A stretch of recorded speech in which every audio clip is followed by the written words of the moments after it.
Oh, wait a minute. I try to confirm, and I can't catch up with you. And the new CEO order you to investigate each department requirement. So you're going to meet with each department head, and then Yes. you're going to redesign the system, right? Yes. But the system was already design started, so you did overwork. Additional Yes. function are going to be added on. So Yeah. budget is very difficult to within a fixed budget.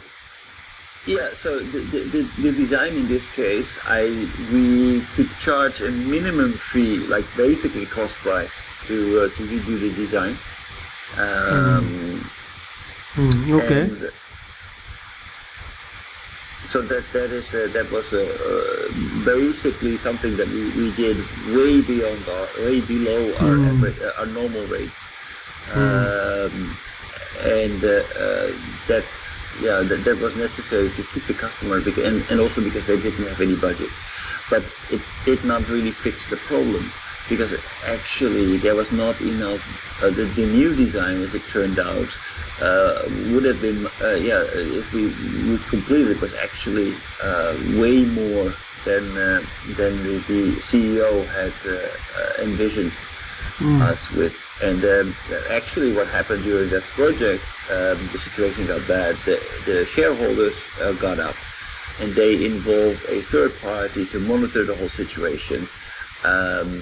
After maybe 3 months during the project, the CEO was fired. Oh, really? The project was halted. Oh, really? You mean the CEO, CEO is former CFO? Yes, was fired. Why he is fired? Because basically the way that he didn't have any control over his organization anymore. People were unhappy.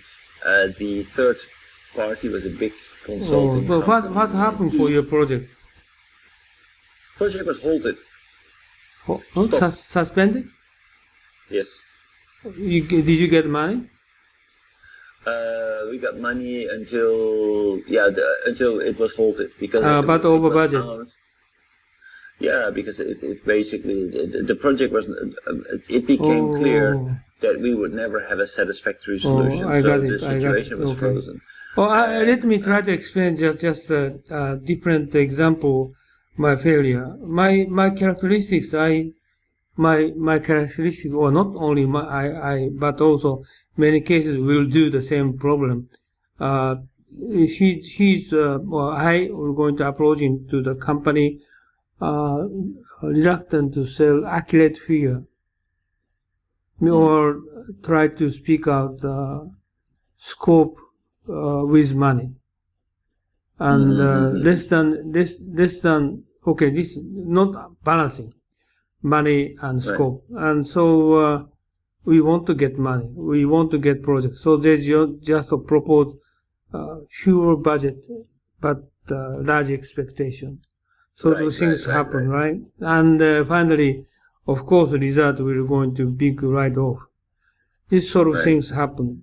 And also many cases, also, first of all, who is the target customer? Is some cases bigger customer reluctant to propose the project for bigger customer. Instead, they try to focus on little more smaller one.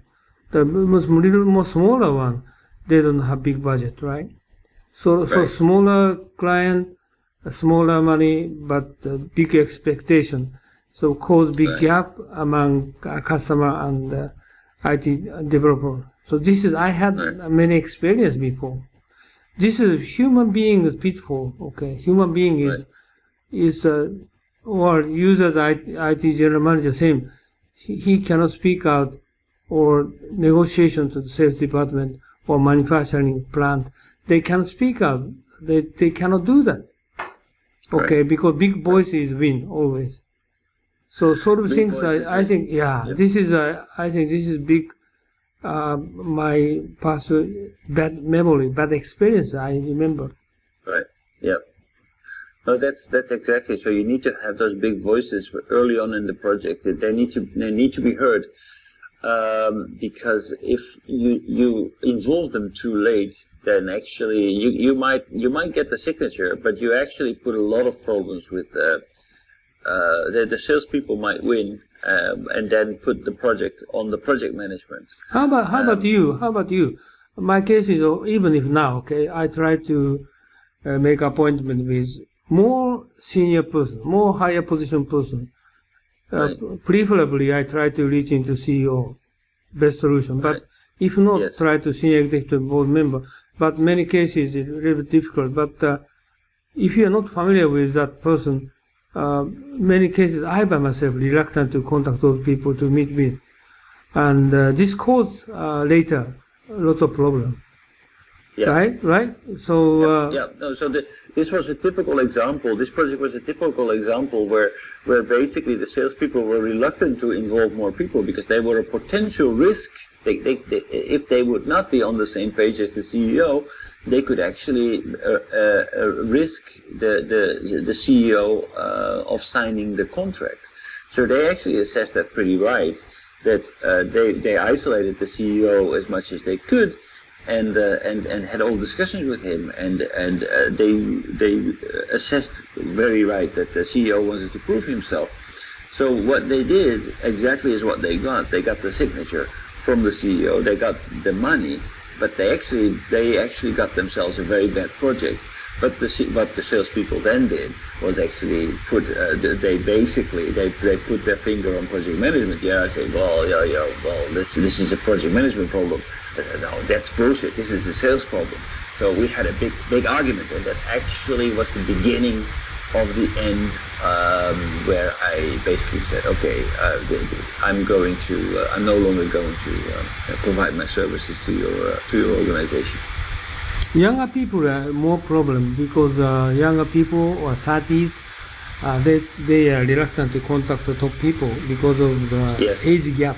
Yeah, right. And it's especially in this case, it was very difficult because actually the CEO was under a lot of pressure, the new CEO, and he basically did not want to be involved. He did not want to work with me. Oh, really? Yeah.